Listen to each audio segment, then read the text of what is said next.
There is a figure in the Bible who appears for exactly 3 verses, does something completely unprecedented, blessing Abraham and receiving tithes from the patriarch himself, and then vanishes from the text entirely. The Bible explicitly states he had no father, no mother, no genealogy, no beginning of days, and no end of life. His name is Melchizedek, and what the Dead Sea Scrolls reveal about him changes everything most people think they understand about biblical theology. Genealogy is the backbone of the Bible's story. In the ancient Near East, and especially in Israel, family lineage determined everything: inheritance, tribal identity, and above all, religious authority. The biblical text reflects this obsession. Nearly a quarter of the Pentateuch is made up of genealogical lists, tracing each tribe and priestly line with meticulous care. The first chapter of Matthew opens the New Testament with a genealogy, establishing Jesus' right to the throne of David. In Numbers chapters 3 and 4, the law insists that only direct descendants of Aaron from the tribe of Levi may serve as priests. The Torah spells out the consequences for anyone who tries to claim priestly duties without the proper lineage: death without exception. Numbers 3:10 is blunt. It says, "Appoint Aaron and his sons to serve as priests. Anyone else who approaches the sanctuary is to be put to death." The priesthood is not a matter of personal calling or spiritual achievement, but of birthright. Even minor deviations are met with the highest penalty. Genealogy is more than family history. It is legal proof of one's right to approach God, offer sacrifices, and bless the people. This system is woven into the fabric of Israel's worship and law. Against this backdrop, the sudden appearance of a priest, one with no recorded father, mother, or tribal connection, would not just be odd, it would be unthinkable. The biblical world is built on the certainty of lineage. Without it, there is no legitimacy, no authority, and no access to the sacred. The stage is set for a profound disruption. Genesis devotes only 3 verses, chapter 14, verses 18 to 20, to the appearance of Melchizedek. Yet every detail in this brief encounter carries weight. Abram has just returned from rescuing his nephew Lot, victorious over a coalition of eastern kings. As he approaches, Melchizedek, introduced as King of Salem and priest of God Most High, El Elyon, steps out to meet him. The name Melchizedek means King of Righteousness, while his title, King of Salem, is widely understood as King of Peace. Salem, from the Semitic root for peace, is almost universally identified with ancient Jerusalem, a city that would later become the spiritual heart of Israel. Melchizedek brings out bread and wine, a gesture of hospitality, but also a sign of priestly blessing. Without any genealogical introduction, he blesses Abram. "Blessed be Abram by God Most High, creator of heaven and earth. And blessed be God Most High, who delivered your enemies into your hand." The blessing is not a casual remark. In the ancient world, the greater blesses the lesser. Abram, the patriarch who will become the father of nations, stands before a priest-king who speaks for the supreme God and receives this blessing in silence. Then comes a gesture that will echo through centuries of debate. Abram gives Melchizedek a tenth of all the spoils. In the world of Genesis, tithing is an act of deep reverence, a recognition of spiritual authority. By offering a tenth, Abram acknowledges Melchizedek's higher status, a move that, in later theological arguments, will be used to show the superiority of Melchizedek's priesthood over that of the Levites, who are descended from Abram himself. No parents, no birth, no death, no tribe. The text leaves Melchizedek without a past or a future, as if he steps onto the stage from beyond the normal boundaries of human history. The scene is over almost as quickly as it began, but its implications will ripple through the rest of Scripture, challenging the very foundations of priestly legitimacy and authority.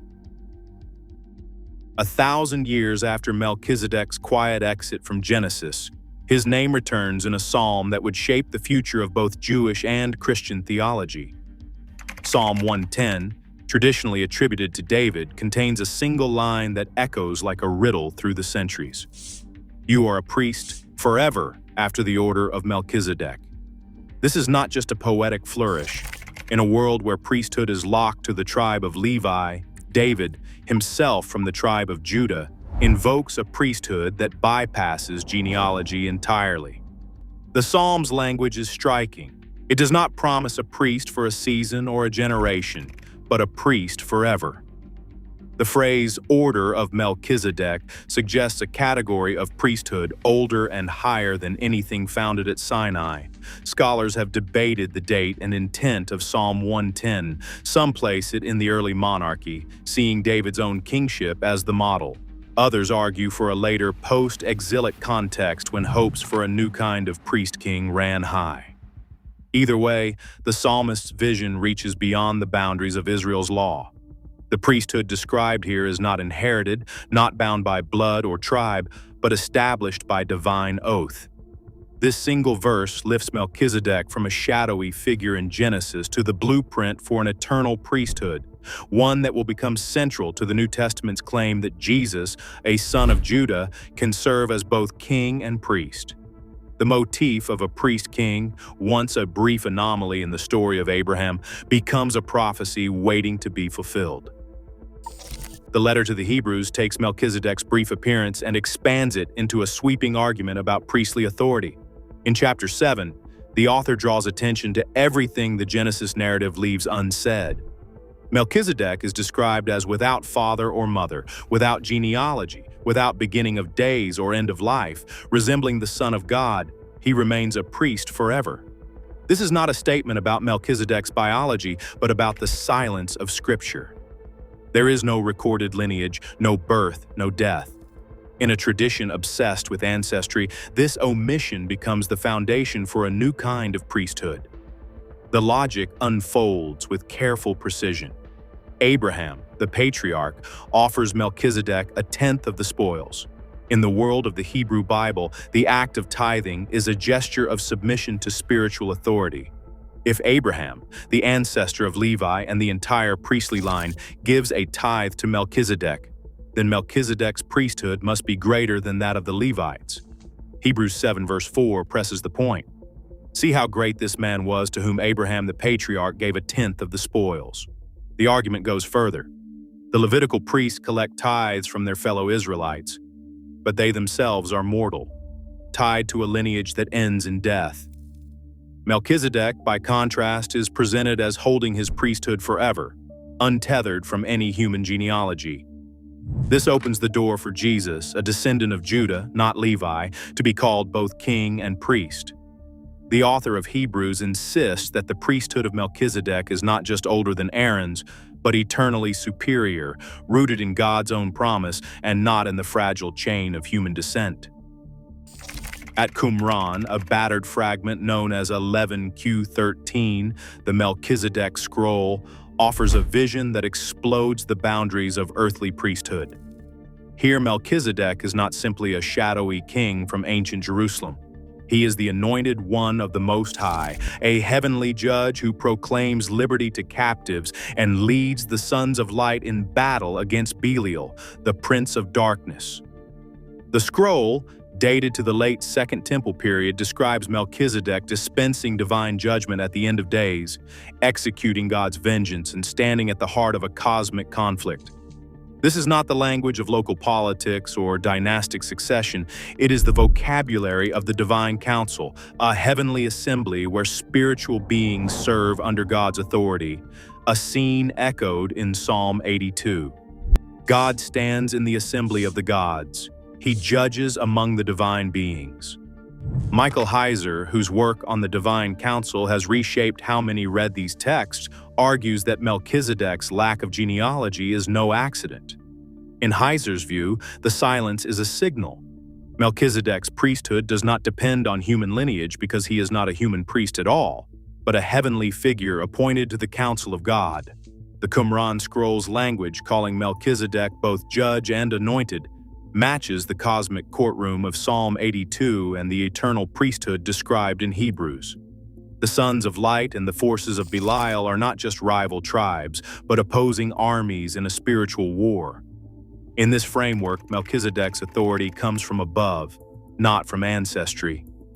The divine council model weaves together the puzzle pieces, Genesis, Psalms, Hebrews, and the Dead Sea Scrolls.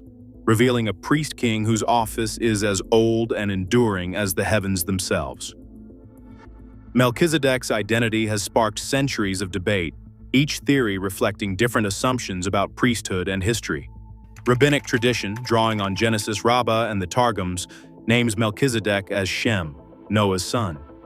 According to ancient calculations, Shem's life could have stretched nearly 5 centuries after the flood, overlapping with Abraham's era. As the oldest patriarch, Shem would naturally serve as priest-king, preserving worship from before Babel. This reading roots Melchizedek in human lineage, but it sidesteps the biblical silence that later writers found meaningful. Early Christian thinkers like Origen and Augustine offered a different answer. They saw Melchizedek as a pre-incarnate Christ, a Christophany.